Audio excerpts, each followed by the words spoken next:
Selamat berjumpa lagi kawan-kawan, para pemburu kisah. Malam ini bertemu kembali kita dalam My Story Zone.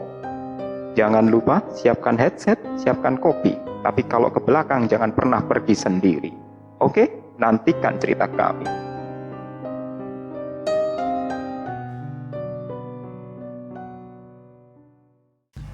Assalamualaikum warahmatullahi wabarakatuh.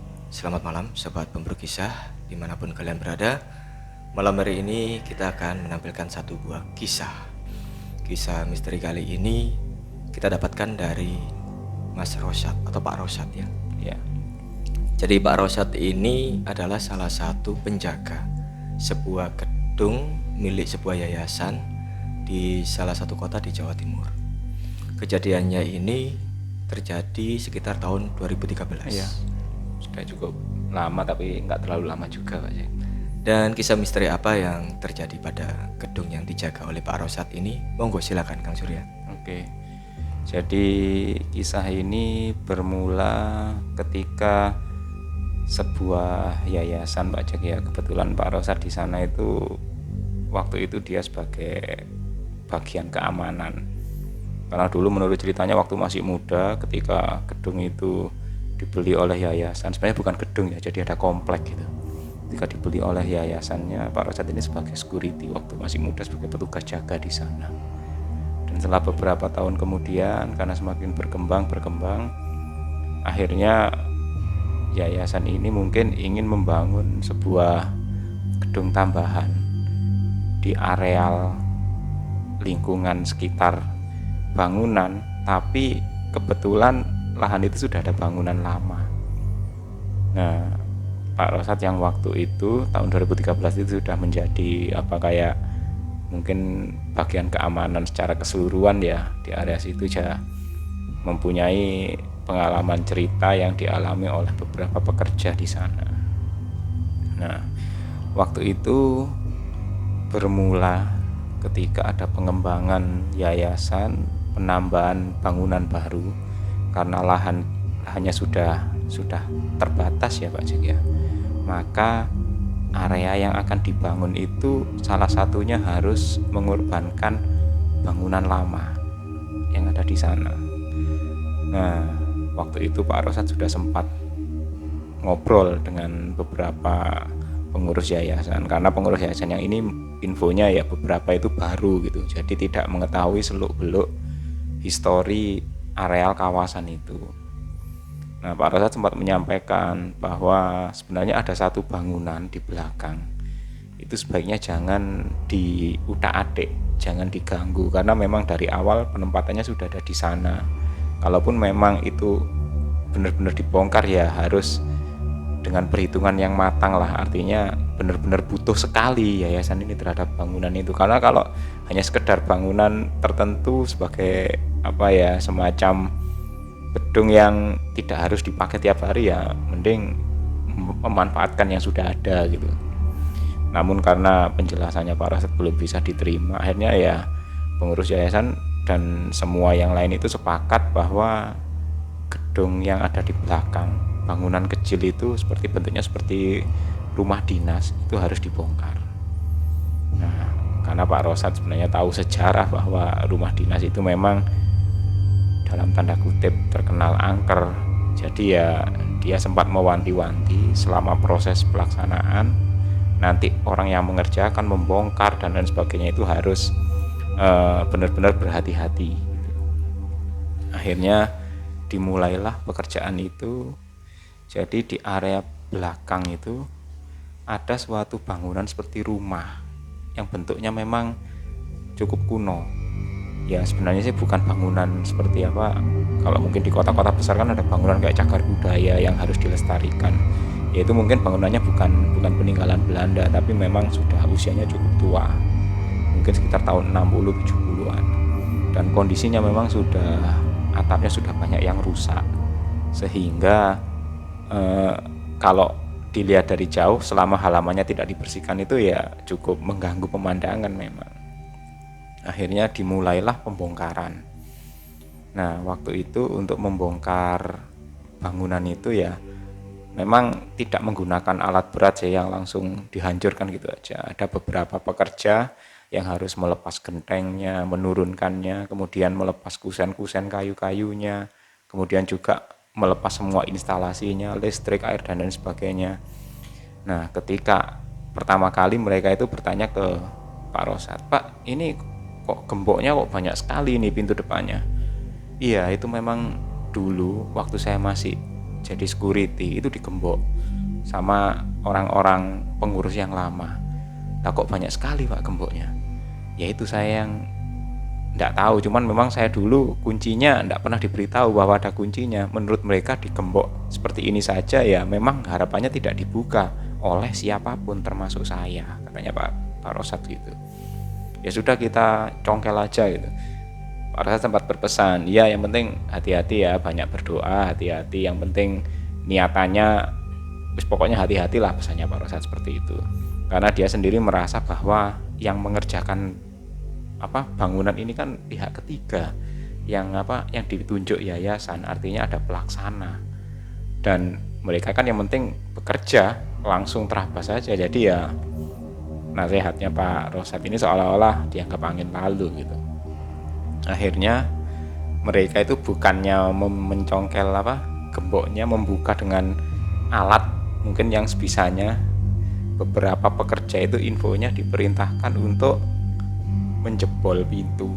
Jadi ya kalau menurut Pak Rosat itu ceritanya sih ya agak kurang pantas gitu. Jadi pintu itu didobrak, dirobohkan dengan paksa, kemudian dirusak lah dalam tanda kutip seperti itu. Begitu pintu dirusak oleh beberapa tukang, nah pada saat itu kejadiannya siang itu. Entah kenapa ya, di bangunan yang dalam itu kan sebenarnya tertutup semua. Seperti ada hembusan angin kencang yang bertiup keluar dari dalam bangunan. Dan beberapa pekerja yang di sana itu langsung menggigil. Wih, kok seperti ini gitu. Ya mereka merasa mungkin karena di dalam lembab, karena di dalam itu nggak terkena sinar matahari. Jadi ya wajar lah kalau seperti ini gitu. Akhirnya setelah mereka mendobrak pintu, mereka mulai masuk, sebagian naik dari atas, melepas genteng, kemudian juga menurunkannya ke bawah, serta merusak beberapa area yang tidak perlu dibongkari semua. Nah, waktu itu proses itu berlangsung sampai sore hari, hingga akhirnya seluruh atap dan beberapa kusen-kusen bangunan itu sudah terlepas semua. Nah, kemudian ketika proses pengerjaan, beberapa tukang kan menginap di area itu Pak Jack. Mereka menginap di area sana karena masih belum ada bangunan yang layak. Beberapa tukang ini ya menginap di dalam bangunan tua itu. Mereka membawa tikar sendiri. Ada salah satu sisi yang mana gentengnya tidak dibongkar semua ya. Ada disisakan 2 kamar itu yang memang atapnya masih belum dibongkar. Itu dipakai oleh tukang-tukang untuk tidur. Jadi mereka menginap di sana karena belum dibuatkan kayak bilik penginap tukang. Nah, ketika itu selesai, mereka menginap. Menjelang malam, beberapa tukang yang tidur di dalam ini mendengar seperti suara orang menangis, seperti wanita menangis gitu. Mereka juga heran, ini masa sih jam segini kok ada orang menangis. Ini memang yayasan kan nggak ada acara hari ini, kan lagi libur. Mulai tadi kan orang-orang yang di kantor juga sudah pada pulang, ini kok ada orang menangis gitu. Mereka keluar sambil membawa senter, karena kan listriknya kan sudah dimatikan kan. Jadi pencahayaan malam itu ya mereka pakai senter, dan sebagian lagi pakai bawa lampu dari genset itu. Beberapa orang keluar mencari, tidak ketemu. Tapi mereka balik ke dalam bilik mereka, suara tangisan itu makin kencang. Dan mereka itu merasa bahwa suara yang tadinya mereka rasa itu dari luar, ini justru dari dalam bangunan yang baru mereka rusak, mereka robohkan lah, mereka bongkar. Akhirnya merindinglah orang-orang itu. Sampai semalam suntuk, mereka yakin bahwa ini bukan suara manusia. Mereka yakin bahwa ini sebenarnya ada sosok lain di sana. Beberapa tukang bahkan nggak bisa tidur, mereka terjaga sampai pagi. Keesokan harinya orang-orang yang bagian teknis proyek datang lagi, pembongkaran dilanjutkan, beberapa tukang bercerita bahwa mereka kesulitan tidur karena ada seperti ini. Ya tapi karena mungkin ya orang-orang di proyek sudah merasa terbiasa, ya sudah nggak usah tidur di sana, nanti dibuatkan tenda, dibuatkan bangunan sederhana saja dari kayu, nanti atapnya seng jadi kayak bilik-bilik tidurnya darurat gitu. Akhirnya sebagian orang membuat tempat tidur darurat, dan pembongkaran hari itu, hari kedua itu merobohkan termasuk bilik yang mereka tiduri tadi malam, dirobohkan semua. Sampai akhirnya dengan penambahan semakin banyak orang, hari kedua itu bangunan itu sudah hampir roboh rata. Nah, untunglah mereka di hari kedua setelah mereka berpindah tempat tidur ke kayak bilik-bilik darurat itu dibuat dari kayu itu, ya mereka aman, nggak ada gangguan sampai pagi. Bahkan ya mereka hanya merasa wah kayaknya hanya semalam saja, ini mungkin perkenalan gitu. Hari kedua itu pun mereka baik-baik saja, nggak ada gangguan. Bahkan sampai hari ketiga ketika orang-orang sudah mulai mengukur bangunan baru, terus sebagian bangunan mengenai posisinya kan mengenai bangunan yang lama, itu juga diukur semua dan berproses sampai hampir seminggu. Jadi pekerjaan itu sudah dianggap lancar. Pak Rosat sendiri pun juga cukup senang karena ya dia sendiri sebenarnya memantau karena khawatir dengan hal-hal yang bakal ditemui selama pembangunan. Ternyata sampai seminggu ini kondisinya cukup lancar, dan akhirnya mulailah menggali pondasi di bangunan itu.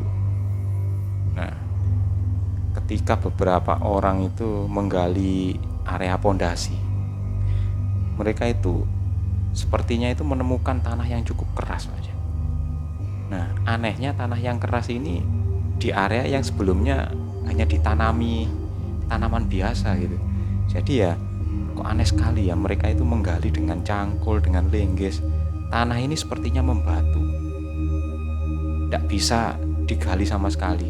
Bahkan beberapa cangkul itu sampai lecet-lecet gitu, hanya tergores saja tanahnya itu. Nah, Pak Rosat pun sampai heran, waduh ini ada apa ya, kok ada godaan lagi seperti ini. Ya akhirnya karena tanah itu juga nggak mau digali, mereka pun berinisiatif menyiram, membasahi tanah itu supaya lebih lembek lagi. Nah, ketika disiram, harapan mereka itu air itu bisa membentuk seperti kolaman ya di area galian itu. Tapi nyatanya ketika mengenai tanah itu katanya langsung terserap, jadi dihisap. Seolah-olah tanah itu padat tapi benar-benar menghabiskan banyak air. Karena akhir sampai dengan kerjaan hampir berakhir sore hari itu, mereka nggak selesai berurusan dengan bikin pondasi di area situ. Mereka pun berpindah kerjaan, ya sudah dilanjutkan besok aja. Mungkin besok kita datangkan alat berat aja. Ya nggak apa-apa lah, nambah-nambah biaya, yang penting bisa mempercepat pekerjaan, pikirannya begitu. Nah, menjelang tengah malam, orang-orang ini mungkin karena kecapean ya, mereka itu tidur di masing-masing bilik yang sudah dibuatkan. Nah, mungkin karena waktu itu jumlah pekerja itu cukup banyak, lebih banyak dari kapasitas tempat yang ada ya. Jadi ada 1-2 pekerja ini yang tidur itu persis di pintu masuknya bilik. Ada yang mungkin sebagian kakinya itu di luar bilik, ada lagi yang ya sebagian tubuhnya itu terkena angin gitu.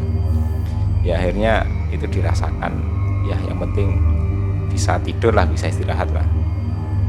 Ketika kondisi sudah sepi, lampu-lampu di proyek kan sudah dimatikan semua, orang-orang mulai beristirahat.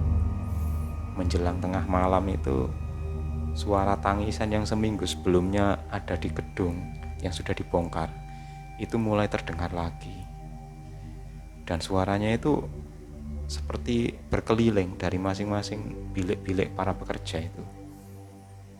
Nah, mereka pun juga ada yang terbangun, ada yang mungkin tertidur nggak terdengar sama sekali. Jadi para tukang ini sama-sama langsung bercakap-cakap, loh ini kok ada suara ya? Iya, ini suara yang katanya seminggu lalu itu waktu kita bongkar pertama. oh gitu ya, jadi ada beberapa tukang kan baru datang. Mereka itu tidak tahu menahu tapi mendengar suara itu. Akhirnya beberapa orang ini mulai terbangun. Mereka juga mencoba mencari asal suara, tapi semua itu gelap, tidak terlihat sosok apa-apa pun di sana. Dan makin malam itu dinding kayu mereka itu yang dari triplek itu seperti ada yang menggaruk gitu, krek krek, dan itu berpindah-pindah seperti dicakar-cakar oleh kucing gitu. Suara garukannya kok berat sekali. Mereka juga mulai khawatir. Ini mereka masing-masing kan mungkin ada yang bawa senter, ada juga yang hanya mengandalkan senter dari HP. Zaman segitu kan HP kan mungkin masih model-model lama Pak Cek ya. Jadi mereka mencoba mencari penyebab dari aktivitas malam hari yang cukup meneror ini. Mereka tidak menemukan apa-apa sama sekali. Sampai akhirnya kondisi sudah semakin menjelang hampir melewati tengah malam. Beberapa orang ini pun memutuskan ya sudah tidur saja. Toh yang lain juga di tenda lain sepertinya sudah nggak mendengar suara-suara lagi. Mulailah mereka tidur. Nah, ada salah satu tukang atau pekerja. Ini yang saya ceritakan tadi, tidurnya itu kan sebagian kakinya itu keluar dari pintu bilik ya. Jadi dia asik tidur di dalam, pintu bilik itu ditutup seperti kain, seperti kelambu gitu. Jadi mulai dari lutut ke atas dia itu berada di dalam bilik. Sementara sisa kakinya ada di luar. Sebenarnya dia nggak sendiri, ada satu lagi temannya di sebelahnya gitu. Nah, ketika menjelang malam itu dia itu ketika yang lain tidur, hanya dia itu kok hanya mendengar suara seperti langkah kaki gitu ya. Tapi langkah kakinya itu kok cepat sekali bergeraknya, seperti bergerak di atap, kemudian bergerak di pinggiran bilik gitu. Kadang-kadang naik ke atap. Dan ketika dia sudah mencoba terbangun sepenuhnya, tiba-tiba itu kakinya itu seperti ada yang memegang, seperti tangan gitu, tapi dinginnya luar biasa. Dan ketika kakinya dipegang, sepertinya tangan itu seperti ada kukunya itu menusuk-nusuk di kulit dagingnya. Dan dia masih belum sadar sepenuhnya, tubuhnya itu diseret keluar aja. Diseret keluar sampai akhirnya seluruh tubuhnya itu berada di luar bilik. Dan ketika dia melihat ke bawah, makhluk apa yang menyeretnya, dia langsung menjerit ketakutan bukan main. Karena sosok itu seperti wanita yang rambutnya itu panjang sekali sebagian menutupi mukanya. Dan matanya itu merah, kemudian pakaiannya itu seperti putih kumal gitu. Itu kedua tangannya itu memegang lututnya. Dia berteriak, menjerit, kemudian berusaha menendang-nendangkan kakinya, tapi nggak bisa digerakkan. Hanya menjerit-menjerit dan meronta-ronta, sampai akhirnya ada beberapa temannya itu terbangun.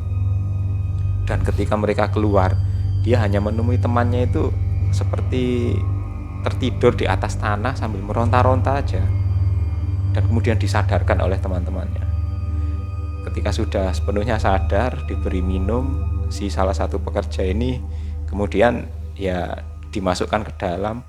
Dia baru menyadari bahwa di lutut kaki sampai ke bawah itu seperti ada bekas kayak terkena lilitan kawat berduri gitu. Nah, anehnya ini siapa yang berbuat seperti ini? Dia kemudian sambil terbata-bata bercerita bahwa dia ditarik sesosok perempuan yang menakutkan. Dan setelah itu dia nggak berani tidur sampai pagi harinya. Esok harinya kejadian itu pun menyebar dari mulut ke mulut. Hingga akhirnya pekerja yang tadi malam mengalami musibah itu infonya langsung meminta pulang tanpa mengambil bayarannya. Jadi dia pulang dan Pak Rosat pun mendengar cerita itu. Dia segera menegur kepada orang yang bagian proyek ya, mungkin yang pelaksananya itu, bahwa ya mungkin tolonglah orang-orang ini diperhatikan. Jadi mereka itu harusnya dari awal ketika bekerja itu harus permisi atau gimana gitu, karena Pak Rosat sebenarnya sudah menjelaskan dari awal bahwa di sini itu memang ada hal-hal yang tidak wajar. Nah, setelah diberitahu seperti itu dan menyaksikan sendiri bahwa kejadian semalam ada salah satu pekerjanya yang terkena musibah, infonya hari itu mereka langsung mengadakan kayak semacam doa bersama gitu. Jadi ya mungkin dari awal mereka bekerja itu entah langsung action saja tapi nggak ada kayak semacam berdoa bersama gitu ya, walaupun sebenarnya mungkin mereka sudah terbiasa ya bekerja seperti itu, tapi setidaknya ada hal-hal yang harus dilakukan ya, setidaknya berdoalah sebelum melakukan pekerjaan. Dan setelah kejadian itu infonya ya memang masih ada gangguan tapi tidak separah yang sebelumnya. Paling mereka hanya melihat ada sosok wanita berbaju putih yang agak kumal itu di sudut pekarangan atau di sudut salah satu sudut bangunan, tapi kemudian juga hilang, hanya menampakkan saja. Jadi ya menurut Pak Rosad kisah itu pun sampai sekarang masih berlangsung Pak Jack. Sosok itu katanya masih ada di sana gitu. Jadi itu kisahnya Pak Jack. Ya itu menjadi pengingat Kang ya, ketika melakukan pekerjaan ya jangan lupa untuk berdoa dulu lah. Iya. Apapun itu, paling enggak demi keselamatan diri sendiri kan. Iya. Nggak ada salahnya. Ya terima kasih Pak Rosad atas kisahnya. Untuk sobat pemburu kisah, kami ucapkan juga terima kasih telah menyimak kisah ini. Jangan lupa untuk like, subscribe, serta tinggalkan komentar di bawah. Serta ikuti terus kisah-kisah kami selanjutnya. Assalamualaikum warahmatullahi wabarakatuh. Bye-bye.